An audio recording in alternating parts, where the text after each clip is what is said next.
রাজনৈতিক সঠিক যে মানে বুৎপত্তিগত অর্থ বা রাজনৈতিক কালচার যেটা বা যেটা সঠিক রাজনীতি, একটা মানুষের প্রতিটা অ্যাক্টিভিটি কিন্তু রাজনৈতিক সংস্থাবোধ থেকেই আসে, কিন্তু আমরা জানি না যে ওটা আমরা রাজনৈতিক সংস্থাবোধ থেকে এসেছি। এই জায়গাগুলো আমাদের রাজনীতিটা নষ্ট হয়ে গেছে, মানে ফ্যাসিবাদী কালচারে নষ্ট হয়ে গেছে এবং অপরাজনীতির শিকার হয়। ছাত্র রাজনীতিটাকে একটা বিশাল নেগেটিভ মানে খারাপ চোখে দেখা হয়। সেই জায়গায় আমাদের আগামী রাষ্ট্র বিনির্মাণে আমরা যদি এই ক্যাম্পাসগুলো থেকে নিজেদের সচেতনভাবে রাজনৈতিকভাবে তৈরি করি, তাহলে আমরাই তো আগামী দিনের কান্ডারি নাকি? এই রাষ্ট্র কিন্তু আমরাই আগামী দিনে নেতৃত্ব দেব। আমাদের পূর্বসূরীরা আমাদের জন্য করে গেছে, আমরা নেতৃত্ব দিয়ে এই রাষ্ট্রকে একটু ভালো জায়গায় নিয়ে যাবে, আমরা আমাদের পরবর্তী প্রজন্ম সেটার ফল ভোগ করবে। তাই তো আমাদের জন্য করেছে কারা? আমাদের পূর্বসূরীরা। আর আমরা কার রাষ্ট্র? আমাদের পরবর্তী যারা তাদের জন্য। এই 5 তারিখ পরবর্তী বাংলাদেশে যে বৈষম্যহীন বাংলাদেশ গড়ার যে প্রত্যয়, যেটা এখন বাস্তবতায় পরিণত হয়েছে যে এখন বৈষম্যহীন একটা বাংলাদেশ লাগবে। কিন্তু আমরা যে গত 15 বছর থেকে রাজপথে ছিলাম এই ফ্যাসিবাদের বিরুদ্ধে, আমরা কিন্তু এটা অনেক আগেই চিন্তা করেছি। আমরা এই যে এখন যে সংস্কারগুলোর কথা হচ্ছে, এখন যে বিষয়গুলো নিয়ে কথা হচ্ছে যে এই রাজনীতি এই সংস্কৃতি পরিবর্তন করতে হবে, রাষ্ট্রের এই প্রতিষ্ঠানগুলো সংস্কার করতে হবে, এটা আমরা 2023 সালে আমাদের দেশ নায়ক তারেক রহমান 13ই জুলাই 31 দফা ঘোষণা করেছিলেন যে এই 31 দফার ভিত্তিতে আমরা আগামীর বাংলাদেশ বিনির্মাণ করবো। সেই সময় অনেক বুদ্ধিজীবী অনেক রাজনীতিবিদ এটা নিয়ে হাসাহাসি করছে, যেটা অবাস্তব। কিন্তু তারাই 5 তারিখ পরবর্তী সময়ে এখন এই একই কথাগুলোই বলতেছে তাদের মধ্যে করে। আমরা এটা 2023 সালে বলেছি, তারা তো এখন বলতেছে যে তারেক রহমান হচ্ছে একজন ভিশনারি লিডার। আমরা যে 2023 সালে যে 31 দফা ঘোষণা করেছি, এটা কিন্তু আমরা আপনাদের কাছে পৌঁছাতে পারি। তৎকালীন রাজনৈতিক বাস্তবতায় আমরা কোথাও যেতে পারিনি। আমরা হয় রাজপথে ছিলাম, না হয় জেলখানায় আর হচ্ছে হসপিটালের বেড। এর বাইরে কিন্তু আমরা কোথাও থাকতে পারি না। সেই জায়গা থেকে আমরা 5 তারিখ পরবর্তী সময়ে আমরা যে উদ্যোগটা 2023 সালে নিয়েছি, পাশাপাশি আপনারা জানেন যে শহীদ প্রেসিডেন্ট জিয়া রহমানের 19 দফা, ভিশন 2030 ম্যাডামে, তারপর 18 নির্বাচন আগে 27 দফা, এগুলো সমন্বিত একটা প্রয়াস।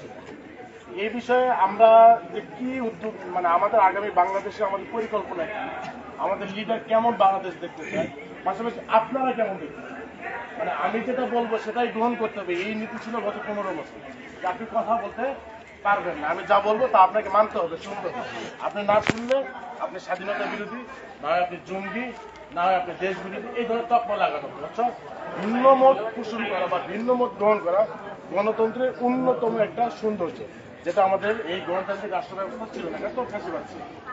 দেশনায়ক তারেক রহমান 31 দফা দিয়েছে। আমরা এখানে সংবিধান সংস্কারের কথা বলেছি, আমরা এখানে রেইনবো নেশনের কথা বলছি, এটা নিয়ে অনেকে অনেক ধরনের কথা বলছে। রেইনবো নেশনটা আবার এই রেইনবো নেশন হচ্ছে সমন্বিত একটা রাষ্ট্র ব্যবস্থা, যেখানে সব মত সব ধরনের রাজস্ব ধর্ম এবং বিভিন্ন জেন্ডারের লোকজন একই সুবিধা পাবে।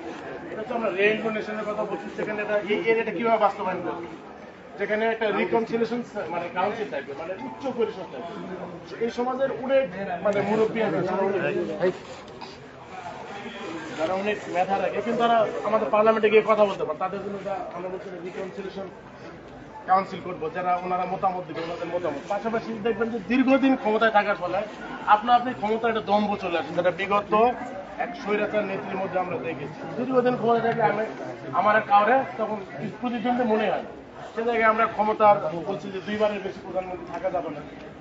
পাশাপাশি ব্যালেন্স অফ পাওয়ার, আমাদের সংবিধান এক ব্যক্তিকে অনেক বেশি ক্ষমতা দিয়ে দেয়, রাষ্ট্রপতির জন্য কোনো ক্ষমতা থাকবে, সেখানে আমরা ব্যালেন্স অফ পাওয়ার। পাশাপাশি এগুলো হচ্ছে আমাদের রাষ্ট্র বিনির্মাণের যে সাংবিধানিক প্রতিষ্ঠানগুলো আছে সেগুলোর সমস্যা। আমরা আপনাদের জন্য কি করবো, এটা হচ্ছে বড় কোশ্চেন। আমাদের দেশে বেকারত্ব অনেক বড় একটা সমস্যা। আমরা যেমন ডিভিডেন্ডের কথা বলছি, নিড বেস এডুকেশনের কথা বলছি, যে তারপর প্রোডাকশন বেস এডুকেশনের কথা বলছি, বিজ্ঞান ভিত্তিক একটা শিক্ষা ব্যবস্থা, যেখানে আমরা বলতেছি যে একটা স্টুডেন্ট বাংলা আমাদের মাতৃভাষা, আসলে এই সিলেট অঞ্চলের মানুষ কিন্তু দেশে বাইরে বেশি। এর পাশাপাশি যদি আমরা একবারে একাডেমিক ভাবে আরো 2-3টা ল্যাঙ্গুয়েজ শিখতে পারি, আরো 2-3টা ভাষা যদি আমরা রপ্ত করতে পারি, তাহলে কি সেটা আমাদের জন্য কাজে দিবে কি দিবে? আমরা বাইরে যাই, আমাদের বাইরে গেলে সবসময় প্রথম যে বাধার সম্মুখীন হচ্ছে ভাষা। আমাদের দেশ নায়ক বলছে যে এখানে ইংরেজি তো ম্যান্ডেটরি, পাশাপাশি ম্যান্ডারিন থাকবে, জার্মান থাকবে, ফ্রেঞ্চ থাকবে। এগুলো আমাদের এই যে আপনাদের জন্য এই চিন্তা ভাবনাগুলো উনি করছে। ওনার এই চিন্তা ভাবনা যে সম্পূর্ণ, এটা আমরা বলতে চাচ্ছি। মানে আগের মতো রাজনৈতিক কালচার আমাদের মধ্যে নাই যে আমি যা বলছি তাই হবে, আর আমি যার চিন্তাও করি তুমি যে আমাকে বেটার চিন্তা করতে ওটা দমন করবো এই নীতির বাইরে আসে দেশনায়ক চাই যে আমি যেটা বলছি এটা এই যে সম্পূর্ণ এই রাষ্ট্র বিনিয়োগ তা তো না। নতুন প্রজন্মের কাছে নতুন কোনো চিন্তা থাকতে পারে। এই প্রজন্ম এমন একটা প্রজন্ম সারা রাত পাবজি খেলে সকালবেলা পুলিশের মানে বন্ধুদের সামনে বুক পেতে দিতে পারে।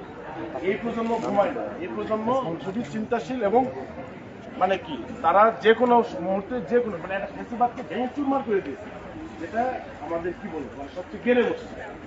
এই প্রজন্মের নতুন চিন্তা ভাবনা কি, এই চিন্তা ভাবনাগুলো জানার জন্য আসে। আমরা আমাদের মতামত মানে আমরা আমাদের এই চিন্তা সম্পর্কে বলতে আসি।